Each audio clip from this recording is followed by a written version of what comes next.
네, 픽인터뷰입니다. 더불어민주당의 김용민 국회의원 모셨는데요.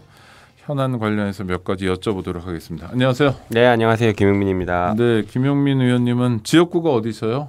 저는 경기도 남양주 병입니다. 병은 어느 지역을 얘기합니까? 주로 이제 다산 신도시라고 많이 들어보셨을 네네, 것인데 다산 신도시. 역도 있지 않나요? 다산역? 다산역이 미개통입니까? 아직 미개통입니다. 네네. 예, 그쪽이랑 와부, 조안 뭐 이렇게 퇴계원 이쪽으로. 팔당도 그러면 팔당도 거기에 저희 들어가네요. 지역구입니다. 와부 팔당 네, 이렇게 맞습니다. 됐으니까요. 네, 네. 팔당댐 있고 이런 지역에다 맞습니다. 조안도 있고. 네. 네. 좋은데네요. 좋은데 아닙니까? 곽광받는 지역. 뭐 여러 가지 이렇게 의미로. 사람들이 많이 찾아오시고 관광하시거나 휴식하러 많이 오시긴 하는데 네. 대신에 이제 지역 주민 입장에서는 교통이 너무 불편해가지고 네네네. 여러 가지 이제 아쉬움이나 불편을 호소하고 계시죠. 지나가는 사람들이 많고 등산도 있고 뭐 자전거 타러도 네. 많이 오고. 그러니까 도시가 막 급하게 팽창되는데 네. 인프라는 너무 안 갖춰져 있는 도시가 남양주이다 보니까 네. 그런 불편들이 많이 그러겠네요. 또 나오고 서울 있습니다. 시민의 식수원 역할도 네, 해주셔야 맞습니다. 되니까 규제가 불편도 많죠. 많으시고. 네. 좋습니다. 그 얘기를 하려는 건 아니고 민주당 얘기를 좀 해보려고 하는데 그 이전에 지금 사실 민주당보다 윤석열 정부 얘기를 조금만 더 하고 가고 싶은데 우리 뉴스공감의 PD가 조한면 주민이랍니다. 네. 아유, 잘해보시기 주민을 바랍니다. 많으시네. 네, 명함도 주고 반갑습니다. 받으시고. 윤석열 정부가 2개월이 채 안 됐잖아요. 네. 이제 10일이 돼야 2개월인데 2년이라고 제가 발음도 잘못할 만큼 굉장히 길게 느껴지는데 일단 김용민 의원 보시기에 총평을 하신다면 어떠세요? 총평은 기대보다 훨씬 못한다. 네. 기대는 했군요, 조금. 네. 아니 그래도 국민들께서 바라셨고 일반적인 의미의 기대. 네. 그런 기대들이 있었죠. 그 기대보다 훨씬 못한다라는 것이 2달 사이에 너무 명확하게 검증이 되고 있습니다. 뭐 여러 가지 뭐 외교 참사라든가 인사 실패 문제라든가 지나치게 일방적인 통행 뭐 그런 여러 가지 문제들도 있지만 그것을 종합적으로 판단하고 있는 국민들의 그 여론 지지율 이런 것들이 지지율이 급격하게 하락하고 있는 이런 모습들을 보면 국민들도 이미 다 알고 계시고 그렇게 평가를 하고 있는 게 아닐까 싶습니다. 네, 좀 전에도 짚어봤는데 대통령실 관련해서 뭐 인사비서관 부인을 대동했다든지 그랬죠. 뭐 무슨 친인척을 채용했다든지 하는 건 약간 공과사가 안 되는 건데요. 이전 하여튼 얼마 전까지는 여당 의원이셨을 때니까 문재인 정부의 청와대와 비교하면 어떻습니까? 뭐 상상을 할 수가 없었죠.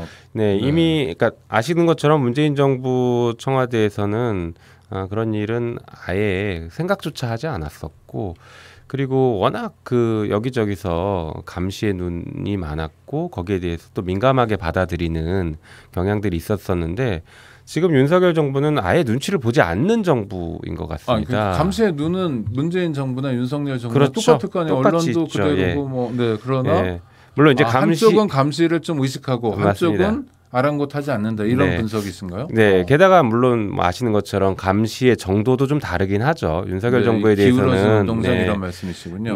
언론 지형이 그렇죠.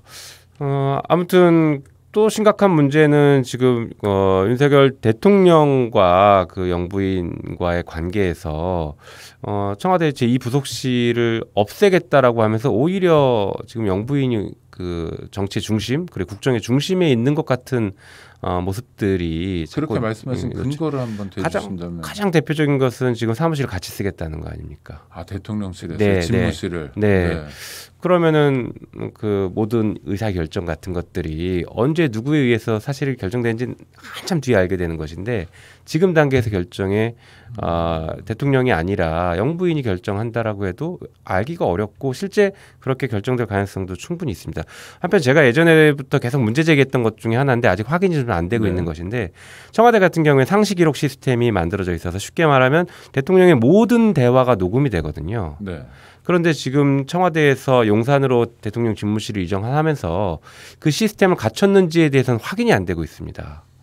다시 말해서 그런 거를 확인해 줘야 되는 게 야당 역할 아닙니까? 뭐 지금 국회가 안 열리고 있으니까 그렇지 않겠습니까? 그래서 상시 기록 시스템들이 작동되고 있다라고 하면 나중에 사후에라도 한참 뒤에라도 검증이 가능하겠지만 지금 작동이 잘 안 되고 있다라고 하면 대통령이 어떤 국정 결정을 했는지 영분이 결정했는지 아니면 지금처럼 외부의 민간인이 와서 결정에 중요한 역할을 했는지 이게 알 수가 없거든요.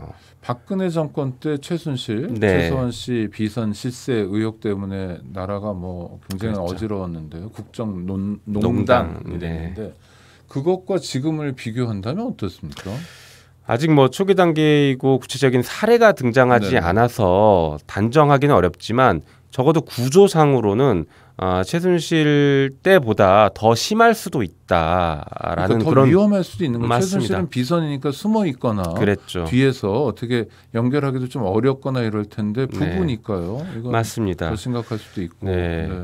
뭐 그리고 뭐 아직은 의혹 수준일 수도 있겠지만 의사결정에서 그 무속신앙에 기댄다라는 그런 의혹들도 끊임없이 끊임없이 제기되고 있고 실제 뭐 보도가 된 것들도 있기 때문에 그렇게 본다라고 하면은 이거 비선을 넘어서서 정말로 비합리적인 방식의 국민들이 알 수 없는 방식의 우리 헌법에서 정하고 있는 질서에 맞지 않는 방식의 의사결정이 될 수도 있다. 매우 위험한 민주주의가 야당 것이죠. 국회의원의 이런 의혹이 있다면 저는 대통령실에서 대통령 본인이든 아니 책임 있는 공직자가 분명하게 답변해야 된다고 생각해요. 그러니까 김용민 의원님만이 아니라 사실 굉장히 많은 국민들이 그런 의혹을 갖고 있잖아요. 그렇죠. 청와대를 왜 하루도 못 들어가는지 왜 갑자기 용산으로 갔는지 하여튼 답답합니다. 하나만 더 여쭤볼게요.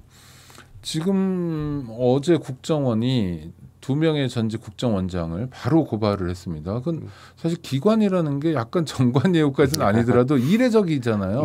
그렇죠. 그런 적이 없었던 것 같은데 제 기억엔 그렇죠? 제 기억에도 그런 적은 없었던 것 그러니까 같아요. 뭐 경찰이 경찰청장 직전 경찰청장을 고발했다. 하여튼 상상하기 어렵고 그런데 왜 그랬을까요? 뭐 글쎄요, 뭐 여러 가지 분석이 있겠지만 기본적으로는 정치 보복일 가능성이 저는 매우 높다고 생각하고 김용민 있습니다. 의원은 국회의원이지만 국회의원 되기 전에는 법조인 그러니까 변호사였고 그 전에 뭐 판사도 하시고 이랬던 거죠? 아니요, 그냥 변호사만 했습니다. 죄송합니다. 아닙니다. 판사처럼 생겼네요. 하여튼 죄송합니다. 그러니까 법조인이신데 한번 보시면 그게 이렇게 국정원이 직접 고발할 만큼 예를 들면 룰을 깨가면서 또 국정원도 역사와 전통이 있고 무명의 헌신도 한다는데 이렇게 조직이 나서서 고발할 만큼 중대한 사안이라고 보시나요? 그럴 만한 사안이 아니라고 저는 일단 보고 있고요. 아마 이제 박지원 전 원장도 뭐 얘기를 했던 것 같은데 그 데이터를 삭제하더라도 서버에 다 남아 있고 심지어는 삭제했는지 여부까지 서버에 다 남거든요. 그렇기 때문에 그거를 뭐 임의로 삭제한다라는 그 사실관계 전제에서부터 좀 잘못 출발한 게 아닐까 싶습니다. 오히려 뭐 국방부에서 여기에 대해서 좀 문제 제기를 하고 있는 것으로 알고 있는데 국가 간에 그리고 정보기관 간의 어떤 시스템만 노출하고 뭐라고 해야 될까, 정보 수집하는 방식이나 정보를 처리하는 방식에 대해서 우리가 오히려 기밀을 노출하고 있는 게 아닐까. 그렇죠. 그건 중요한 그것도 중요한 기밀이겠죠. 그렇게 흘러가는 거 아닐까 싶습니다. 그래서 매우 좀 어떻게 보면 국정원 입장에서는 정상적인 판단을 했다라고 하면 안 될 지금 고소 고발을 한 것인데 그게 정치적인 이유로 본다면 또 정치적인 목적이 있으면 또 그럴 수 있겠다는 뭐 합리적인 의심은 가는 거죠. 그러니까 법률 일반의 판단일 수는 없다. 그러니까 매우 중대한 정말 범죄라고 할 만한 행위가 있다거나 뭐 이렇게 볼 여지는 별로 없다 이런 말씀이시고 그럼 2명의 국정원장을 고발했다는 건 그게 끝인가요? 또 정치 보복이라면 결국은 그 다음에 있는 어떤 사람을 겨냥하지 않을까요? 어떻게 보십니까? 물론 그럴 가능성도 있죠. 근데 그 부분은 이제 뭐 조금 더 수사가 진행이 된다라고 하면 수사 진행 과정을 보면서 뭐 따져봐야 되긴 할 것인데요. 지금 아마 전제 정치 보복이나 어떤 정치적인 노림수가 있다라고 하면은 이제 문재인 정부의 여러 가지 어떤 도덕적 혹은 그 업무를 했던 그 추진했던 것들에 대한 타격을 입히기 위한 그런 작업들이 전방위적으로 이루어지고 있다라고 좀 보여지긴 하거든요. 일단은 지난 정부에 대한 흠집내기 차원이다.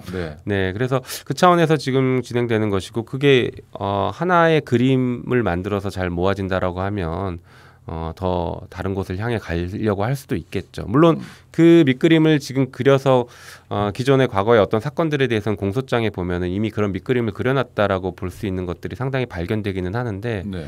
예, 하여튼 그 부분 좀 우려가 됩니다. 네. 그리고 아니 오늘이었나요? 민주당 대변인 논평에 그런 게 있었어요. 문재인 대통령을 거명하면서 문재인 대통령을 겨냥해서 뭐 다가온다면 뭐 가만히 있지 않겠다 이런 거. 그건 뭐 그냥 일반적인 추정이 아니라 민주당 대변인의 공식 입장이니까 네. 그런 면에서는 어떻게 생각하셔요?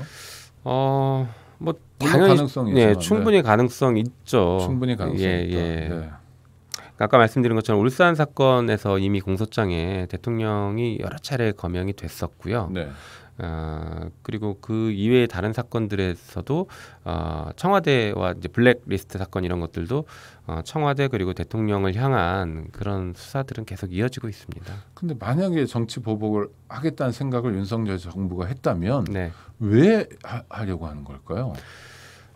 글쎄요. 이제 뭐 여러 가지 목적이 있겠지만 가장 중요한 것은 다음번 총선과 그 다음번 대선 등을 위해서는 민주당에게 정권을 맡겨서는 안 되는 세력들이다라는 흠집내기를 국민들에게 매우 강하게 각인시키려고 하는 것이고, 일반에 대한 흠집내기. 예. 네.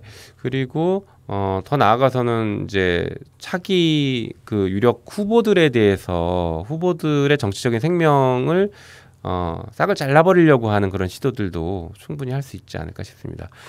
네. 네, 이제 검찰이 그 사실상 모든 권한을 다 가져가면 검찰총장 출신이 대통령이 됐기 네. 때문에 사실상 검찰을 중심으로 한 이 세력들이 모든 권한을 다 가져가는 상황이라서 장악했다고 볼 수 있죠. 예, 네. 그래서 당연히 검찰권을 적극 활용해서 그런 정치적인 작업들을 할 것이다라고 예상하고 있습니다. 대선과 지선, 지방선거가 끝났다고 해서 끝난 게 아니라 정말 어떤 면에서 본격적인 싸움이 시작되고 있는 것 같다 이런 불길한 예감도 드네요. 네, 아마 지금 보셔서 아시겠지만 검찰 최근에 인사들을 보면 네, 윤석열 사단이라고 불렸던 사람들, 특수통 검사들 이런 사람들이 지금 주요 보직에 다 그렇죠. 들어가서 수사를 하려고 지금 진영을 다 짜놓은 상태입니다. 그러니까 그것은 너무 당연히 이제 예상되는 수순이죠. 검찰에 특수만 있는 게 아니라 공안도 있고 여러 중요한 기능들이 있는데 그런 네. 데들은 다 홀대 받는 것 같고. 그렇죠. 네. 특히 일반 형사부나 공판부 형사부, 이런 그렇죠. 예, 진짜 민생과 직결되는 부서들은 다 홀대받고 있어서 뭐 아시겠지만 한 50여 명 이상의 검사들이 지금 반발하고 사직서를 내고 있는 상태죠. 네, 걱정입니다. 네.